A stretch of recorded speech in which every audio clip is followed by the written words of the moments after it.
Chowmein.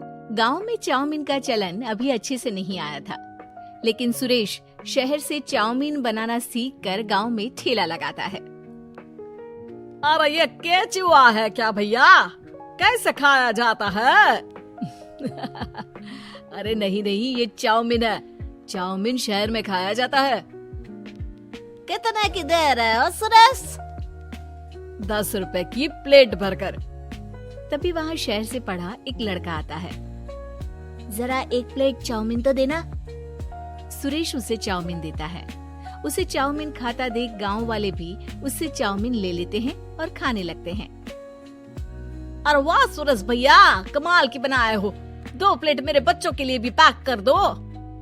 बस फिर क्या था, सुरेश का ठेला लगता है और चाउमीन खरीदने वालों की लाइन लग जाती है। तभी वहाँ से गांव का साहूकार होकर गुजरता है। और ये क्या भीड़ लगी है? लगता है झगड़ा हो गया है गांव में। चलूं मैं अभी तो मजे ले लूं। अरे कहाँ है, इतनी भीड़ लगी है यहाँ? लड़ाई हो गई है क्या?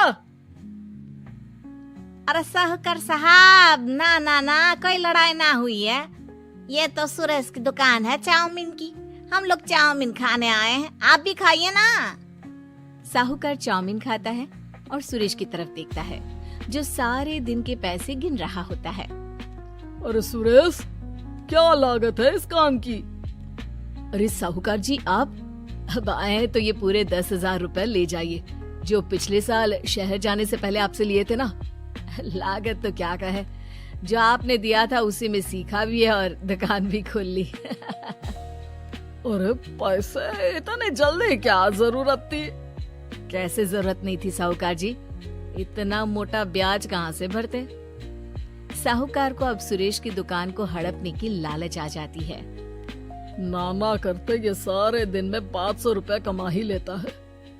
अरे गांव में ये ऐसे ही कमाता रहा तो कहीं ब्याज का अरे भैया, कोई ना कोई जुगाड़ तो करना पड़ेगा। अब साहूकार घर आ जाता है और अपनी बीवी को सारी बात बताता है।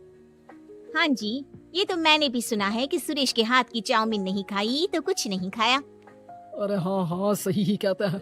मैं अभी खा कर ही आ रहा हूँ। अरे भाग्यवान है, कितना अच्छा हो ना अगर वो पैसा हम लोगों को मिल जाए। क्यों है? हाँ वो तो है, लेकिन कैसे? हम लोगों को तो चाउमीन बनाना आता ही नहीं है। साहूकार और उसकी बीवी अब रोज चुपके से सुरेश के घर जाते हैं और खिड़की से उसे चाउमीन बनाते देखते। अब क्या था, दोनों को चाउमीन बनाना आ जाता है। फिर एक रोज, और सुरेंद्र, तुझे साहूकारनी ने बुलाया था। बोल रही थी कि बेटे के जन्मदिन में 10 किलो चाउमीन का ऑर्डर देना है। बना दोगे ना? अरे हाँ हाँ साहूकार जी, मैं जरूर बना दूंगा। कब देना है घर में 10 किलो चाउमीन? अरे वो तो तू घर आकर बता कर लेना, मैं नहीं बता पाऊंगा। ठीक है, शाम को काम निपटा कर आ जाता हूँ। सुरेश साहूकार के घर जाता है, लेकिन वहाँ मियाँ बीवी मिलकर उसे बंधक बना लेते हैं। अरे मुझे क्यों बांध रखा है? मुझे छोड़ दो। आज से तेरा ठेला मैं लगाऊंगा और बहुत सारे पैसे कमाऊंगा। साहूकार एक आदमी को सुरेश की निगरानी में लगा देता है और वहाँ से चला जाता है।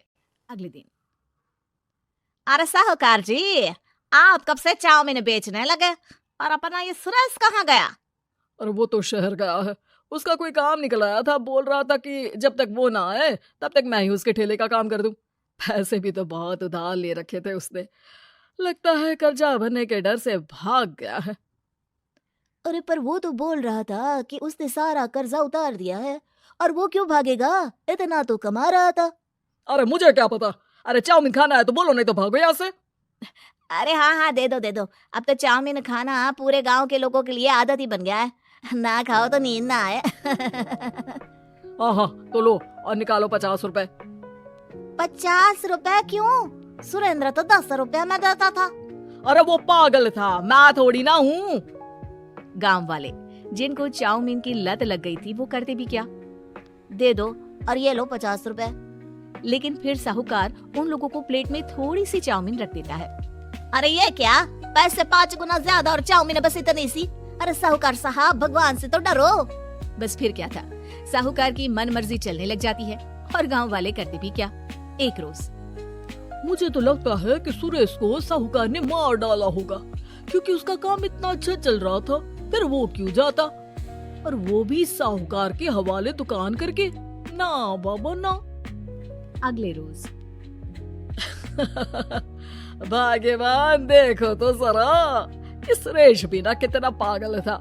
जिस काम से वो ज्यादा पैसे बना सकता था उससे इतने कम पैसे छाप रहा था। 50 रुपए प्लेट में भी गांव वाले खूब खा रहे हैं चाउमीन। हाँ जी, और जितने में वो लोगों को 10 प्लेट खिलाता था भर भर कर हम लोग उतने में 20 प्लेट बना रहे हैं। क्यों जी? वहीं सुरेश रोज भगवान से मांगता कि बस एक बार वो किसी तरह वहां से निकलने में कामयाब हो जाए, लेकिन उसकी हर कोशिश नाकामयाब होती। फिर एक दिन, अरे भाग्यवान, ऐसा कुछ करो कि चाउमीन बनाने का खर्चा आधा हो जाए, जिससे हम लोगों को और मुनाफा हो। ना जी, मुझे तो कोई तरकीब ना सूझ रही। अरे सुनो, एक काम करते हैं, चाउमीन बनाने में जो सब्जी लगती है वो मंडी में लेने तुम देर रात चली जाना। तब तक वो सारी सड़ी गली सब्जी जो दुकानदार वहीं फेंक जाते हैं वो उठा कर ले आना फ्री में। अरे वाह जी वाह, आप तो बहुत समझदार हैं जी। बीवी वैसा ही करती है, लेकिन अब लोग चाउमीन खाते तो मुंह बनाकर। फिर एक बार, अरे राम राम राम, ये पेट में दर्द काहे हो रहा है? आई, आई, आई, आई, आई। हाय रे हाय, मेरा भी पेट दर्द के मारे फटा जा रहा है। सभी को शक हो जाता है कि उन लोगों को चाउमीन खाने से ही ये बीमारी हो गई है। वहीं दूसरी तरफ जो आदमी सुरेश की निगरानी कर रहा था वो सो रहा होता है और मौका देखकर सुरेश वहां से भाग जाता है। सुरेश गांव वालों के पास जाकर उन्हें सब कुछ बता देता है। बस अब क्या था, साहूकार के घर पुलिस पहुंच जाती है।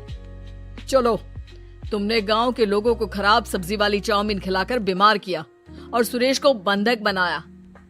तुम्हें इसीलिए हम गिरफ्तार कर रहे हैं। साहूकार को पुलिस ले जाती है और फिर अगले दिन से सुरेश का ठेला गांव के बाजार में लग जाता है, जहां अब पहले से ज्यादा भीड़ होती है।